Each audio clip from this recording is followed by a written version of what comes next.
Hey, welcome back to Interpreting the Stars. For today, we're bringing it back to our John Wick series rewatch with John Wick Chapter 2 in preparation to see John Wick Chapter 3, Parabellum, for the first time next week when it comes out to digital. Just know that my score for this movie was quite high at 88% originally, and that it has gone up. Gone up to what? I don't know. I'll let you know at the end of this review, so make sure that you stick around for that. Just know that my experience with this movie was a little bit better than it was last time. Why though? Why is this movie so much better than the near classic that everybody puts John Wick 1 out to be? I guess we'll get into that, but first, what's this movie about? Well, it's about John Wick again, obviously.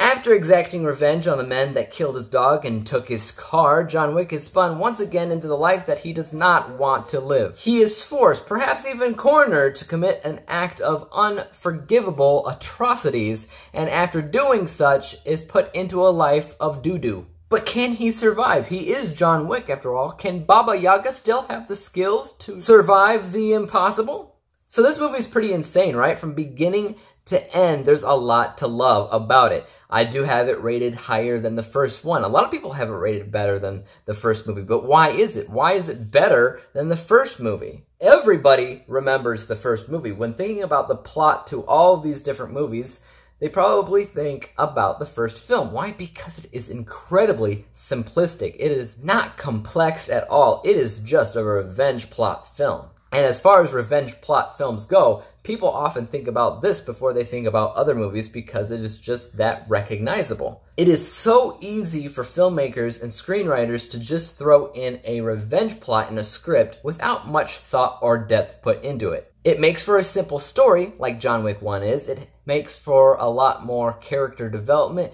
and emotional connections to the audience, like John Wick 1 has. But it doesn't take much thought to write something like that. This film is specifically about exploitation, exploiting one man's skills or one man's pain for another person's gain, and after forcing them to do the impossible, forcing them to do something that they truly do not want to do, backstabbing them after which. The story in this movie is a lot smarter, it's a lot more intelligent, it takes a lot more thought to make it believable to an audience for them to connect with on a different level. That's why in the end I believe the story in this one is much better than the first film. However, the first one is definitely more memorable. Now, honestly, I didn't have a lot to complain about when it came down to John Wick 1 because that's still a really great movie. But one thing that I did say was that the visuals and the cinematography could have often been better.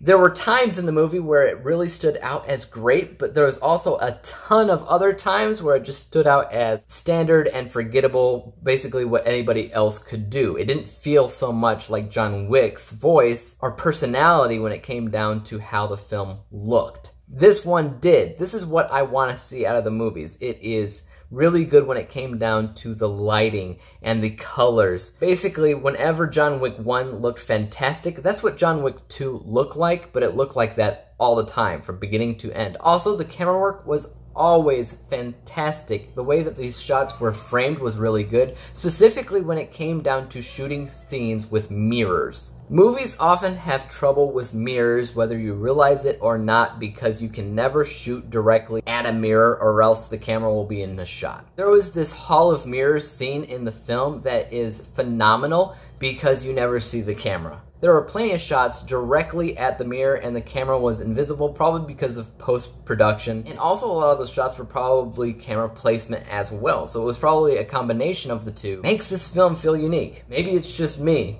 And obviously this movie is action-oriented, it's action-heavy, the action set pieces are incredible. Basically, they upped the ante on every technical level they could do. The action set pieces are insanely impressive. The choreography is insanely impressive. It was in John Wick 1 too. There was just more of it here and it felt unique upon its own. It didn't just feel like they were rehashing some of the stuff we've already seen in John Wick 1. It felt new. Also, one of the complaints that I had about John Wick 1 was all of the bad guys felt like they were all in this big ball, and they all blended together like a bunch of pawns on a chess set, and he was the queen just going through and destroying them all. There was a little bit of that in this movie as well. However, I feel like they finally started clumping into their own spots, so they didn't all feel like pawns anymore. Maybe a bunch of rooks where they have more power, they have more distinction, but it's still John Wick destroying everybody. Honestly, I had a hard time finding faults anywhere in this movie, except in story depth and how memorable it is as a whole. Obviously, like I said, John Wick 1, it's simplistic, it's not complex, it doesn't require you to think too much about it, which makes it more memorable. This one, it's a little bit more intelligent. It dived a little bit deeper into story progression. It does require you to think about it a little bit, which makes it smarter. And the story depth is not there. The emotion is not there. Obviously, there's a ton of emotion in John Wick 1, the emotional connection the audience has with John Wick, what John Wick has with the dog, with his wife. That's not seen as much in this movie as in John Wick 1, because sometimes when you want to make a movie more entertaining and fun, you kind of have to sacrifice emotional connections that maybe the other movie had, and that's what happened here. They sacrificed a lot of the emotional attachments with what's going on in the film. That's really the only complaints that I have about this movie, other than maybe some cheesy dialogue choices. Guys, I scored this movie 88% originally. It has gone up to 89%, 1% difference, so not that much, but just enough. I want to hear what you guys have to say about this movie and how you think it fits into the series, fits into the franchise. Do you like it better than 1? Do you like it better than 3? Because I have not seen that one yet. Let me know in the comments down below. As for YouTube, subscribe, hit the like button, hit the bell to be notified when I come out with my next review. And until then, peace out.